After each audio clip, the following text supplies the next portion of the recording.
e o governo. Amém.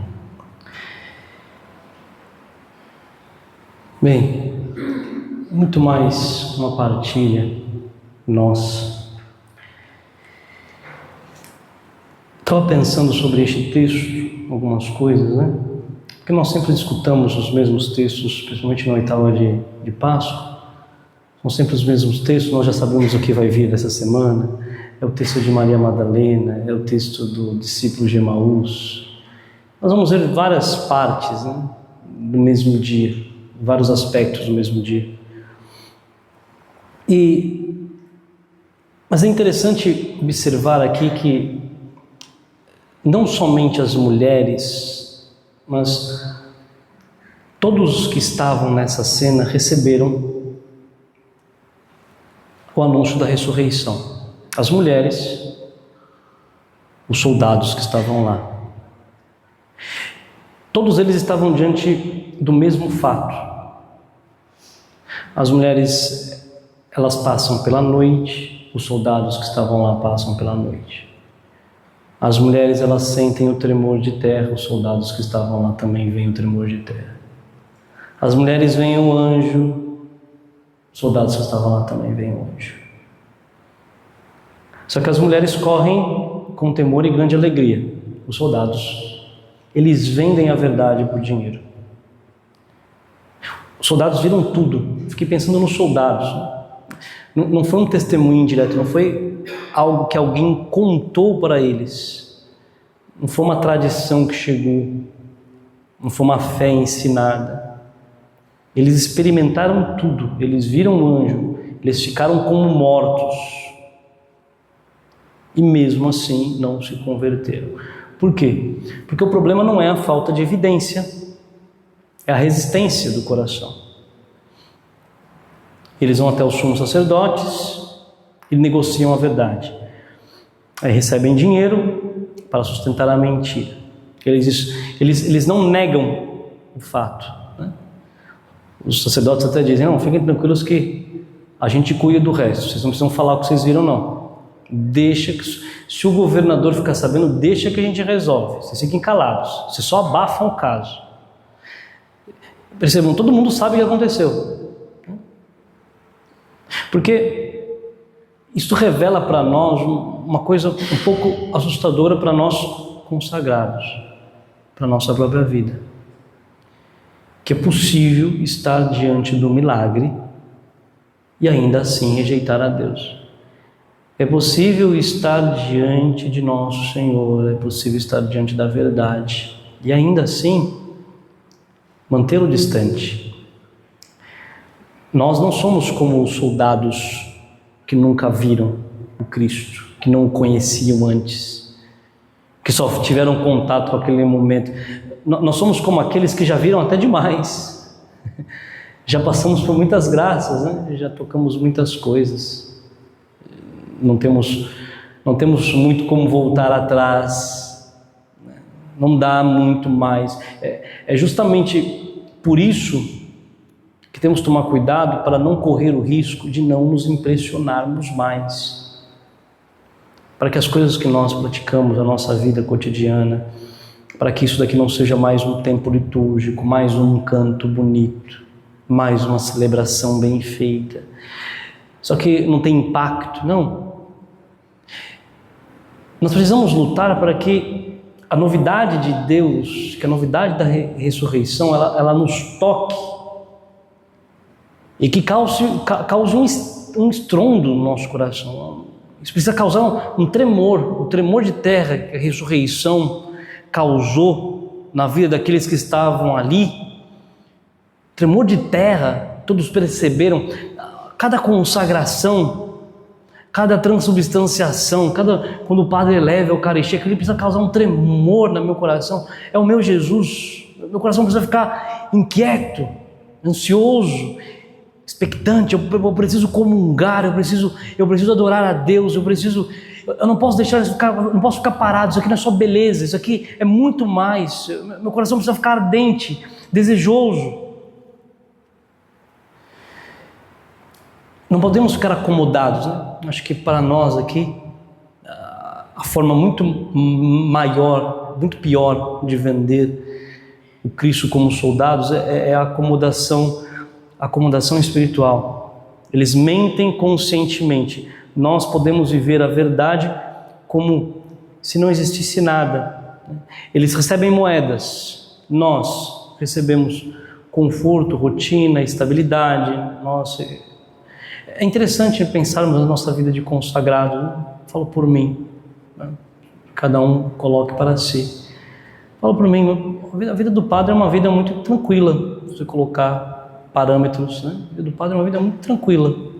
Eu tenho onde morar, eu tenho onde dormir, eu tenho o que comer, eu tenho uma vida regrada, basta que eu entre no eixo. Tenho uma estabilidade, um certo conforto. Talvez, se eu não fosse padre, teria que batalhar muito mais. Às vezes, um reconhecimento por aquilo que eu sou. Nós consagrados temos um respeito, um certo respeito, ainda aqui no Brasil, ainda é assim, né? Temos um certo respeito por parte do povo, mantemos isso ainda. E às vezes nós vamos ali negociando a radicalidade da ressurreição, porque ao invés da ressurreição ser algo radical em nós, ela passa somente por uma ideia bonita, mas não, a ressurreição precisa ser uma ruptura, ela precisa destruir toda a tibieza, frieza, né? Mediocridade, a vida morna. Nós não podemos nos acostumar com o sagrado, nós não podemos perder o espanto, nós temos que nos espantar com as coisas sobrenaturais, nos espantar. As coisas sobrenaturais, as coisas que nós tocamos, o sagrado deve nos espantar, acordar espantados. Deus me ama, é a novidade. Nós não podemos conviver com Deus, dormir com Deus. Nós dormimos, as meninas mais perto aqui, né? Elas dormem do lado da capela. Nossa, eu durmo do lado de Deus, fisicamente do lado de Deus. Minha casa tem uma capelinha, né? Eu durmo do lado da capela. Teve uma época que eu estava bastante em crise, que eu botei meu colchão dentro da capela. Eu vou dormir aqui debaixo do sacrário. Não estou nem aí. Não sei se é sacrilégio, mas eu botei meu colchão debaixo do altar. A gente dorme debaixo do altar, do lado da capela, do lado do sacrário. A gente não pode se acostumar com isso. A gente não pode se acostumar com o sagrado. Nós não fomos enganados.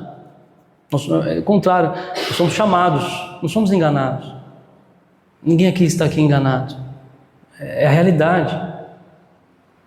É diferente a percepção das mulheres, né? Elas se afastam do túmulo com grande temor, elas tinham medo, mas com alegria.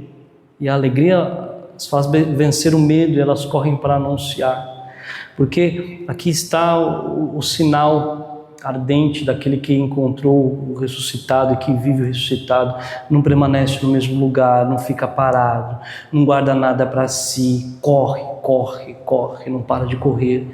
E quando nós corremos, independente de onde nós estamos, se estamos correndo no meio da noite, se estamos correndo às cegas, estamos correndo no medo, o Senhor Ele vem no nosso encontro. A gente começa a correr, o Senhor Ele vem até nós. A ressurreição ela precisa gerar esse movimento, né?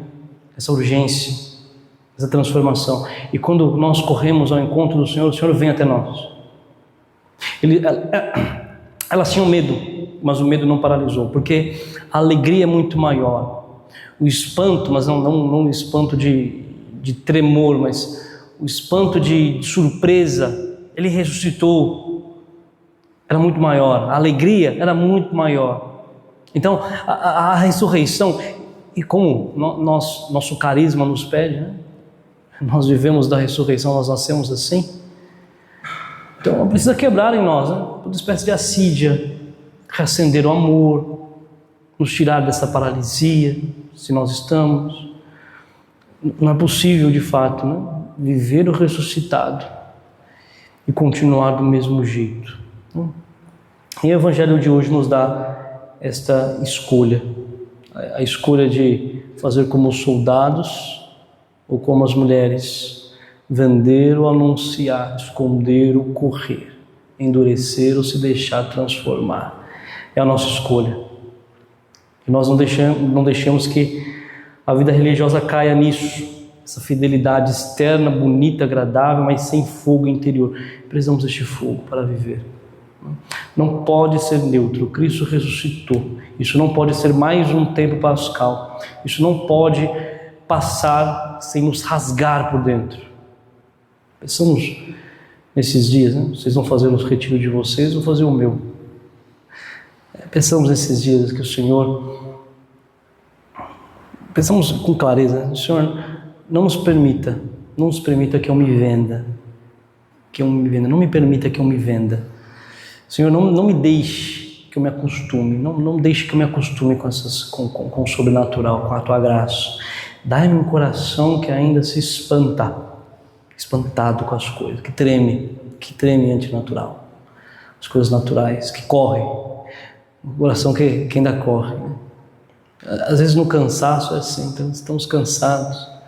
Lembra daquela musiquinha antiga?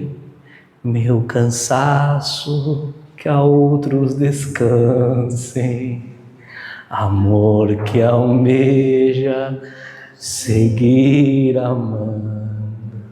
Que a ressurreição não seja apenas celebrada, mas seja vivida até o fim. Louvado seja nosso Senhor Jesus Cristo.